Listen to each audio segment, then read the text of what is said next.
First news চাই থকাৰ বাবে প্ৰতিগৰাকী দৰ্শকলে মই ধন্যবাদ জ্ঞাপন কৰিছোঁ। মই বৰ্তমান উপস্থিত আছোঁ নগাঁও চহৰৰ নানুদাস ডাঙৰীয়া ঘৰত, যিহেতুকে তেখেত এজন সমাজকৰ্মীৰ লগতে ব্যৱসায়ীৰ লগতে তেখেতে বিভিন্ন ৰাইজৰ লগত জড়িত হৈ থাকে। নানুদাস ডাঙৰীয়া তেখেতৰ যি বঁটা এক যি মহান বঁটা পাবলৈ তেখেতে সক্ষম হৈছে, মহাত্মা জ্যোতিবা ফুলে শৈক্ষিক বঁটা পাবলৈ অম্বেকাৰ ফাউণ্ডেশ্যন অসমে তেওঁক এই বঁটা প্ৰাপ্তি বা বঁটা তেওঁক আগবঢ়াইছে।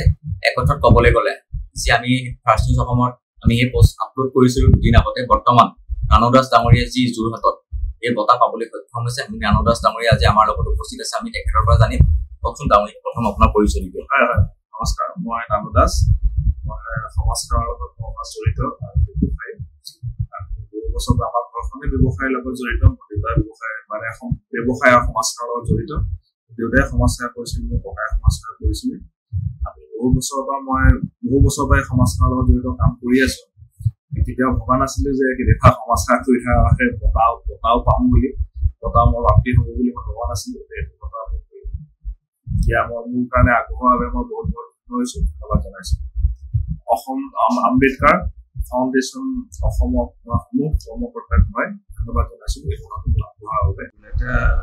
তেওঁলোকেও আম্বেদকাৰ ফাউণ্ডেশ্যনৰ কাৰণে যথেষ্ট কাম কৰি আছে। আৰু যিটো মহাত্মা আম্বেদকাৰ ফাউণ্ডেশ্যন বুলি ক'লে বহুতে ধৰক এটা ফাউণ্ডেশ্যন বা এটা ধৰক গ্ৰুপ বুজি পায়, কিন্তু আম্বেদকাৰ ফাউণ্ডেশ্যন বস্তুটো কি মানে বহুতে আম্বেদকাৰ ফাউণ্ডেশ্যনটো আম্বেদকাৰ নামটো ধৰক বহুতে বুজি নাপায়। আম্বেদকাৰ আমাৰ আম্বেদকাৰক সকলোৱে চিনি পায়, ডক্টৰ ভীমৰাও আম্বেদকাৰ তেখেতৰ সকলোৱে চিনি, সাধাৰণ শ্ৰেণীৰ মানুহখিনিয়ে চিনি নাপায়। হয় হয়, সাধাৰণ শ্ৰেণীৰ মানুহে চিনি নাপায়। সেইটো কাৰণে আমি সেই কাৰণেই ফাউণ্ডেশ্যনে কাম কৰে, তাৰ কাৰণে তেওঁৰ জাগ্ৰতা আনিবৰ কাৰণে কাম কৰে।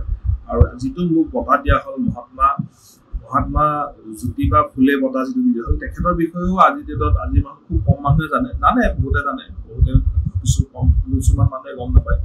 আৰু সেইটো হ'ল কি, তেখেতৰ বিষয়ে মই দুআষাৰ ক'ব বিচাৰিছো যে তেখেতে 1800 চনৰ কথা, 1800 কিমান চন আছিল, তেখেতে জন্ম হৈছিল মহাৰাষ্ট্ৰত জন্ম হ'লে তেওঁ 63 বছৰলৈকে আছিলে। তেওঁ তাৰপিছত তেখেত ঢুকাইছে। তেওঁ এই 63টা বছৰত তেখেতে সেই সময়ত মহাত্মা গান্ধীৰ জন্মৰ আগৰ কথাখিনি এতিয়া তেওঁলোকে এইখিনি তেখেতৰ মহাত্মা গান্ধীৰ জন্মৰ আগৰ কথা তেতিয়া তেওঁ বহু সমাজৰ কাৰণে হিতৰ কাম কৰিছিল। সেই সময়ত তেখেতৰ কৰ্মখিনিৰ কাৰণে তেখেতে মহাত্মা উপাধিটো পাইছিলে। তেখেতৰ আছিলে জ্যোতিবা, পিছত নামটো হ'ল জ্যোতিৰাও, তেখেতৰ নাম আছিলে জ্যোতিৰাও ফুলে, তেখেতৰ জ্যোতিৰাও পিছত জ্যোতিবা হ'ল।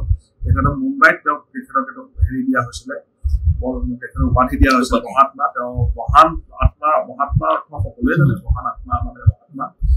সেই সময়ত তেখেত ভাৰতৰ মহান আত্মা হিচাপে তেখেতকে ধৰা হৈছিল ভাৰতত।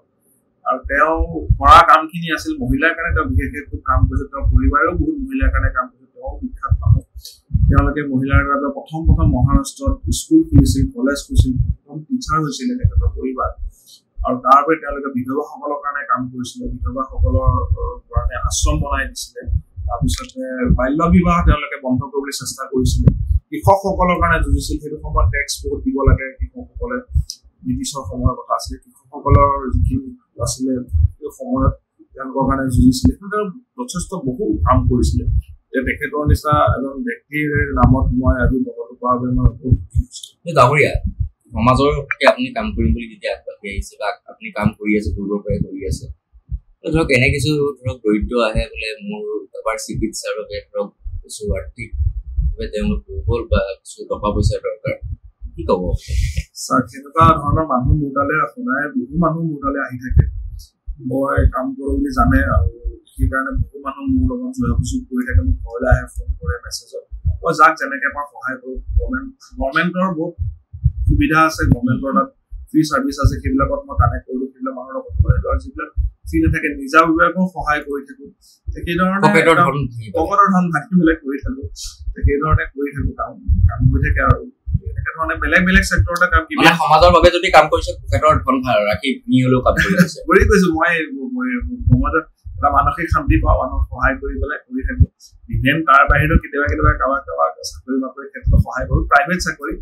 ক'বলৈ গ'লে এসাঁজ যদিও ভাত নাখায় মানে কোনো মানে পেটটো খালী নাথাকে, কিন্তু সহায় কৰিলে মানে মনটো শান্তি লাগে। মনটো শান্তি লাগে, মনটো যিটো মানসিক শান্তি আছে কাম কৰা, সামাজিক কাম যোনখিনি মানুহে কৰে কোনোবাই কৰিলে গম পাব যে কিমান এটা মানসিক শান্তি আছে, সহায় কৰিলে কিমান মানুহে আহি পেলাই মোক তাৰ বাবে কিমান আন্তৰিকতাৰে মোক লয়, কিমান মৰমেৰে মোতকৈ ডাঙৰ বয়সত ডাঙৰ মানুহে আহি মোক ভৰি চুব বিচাৰে।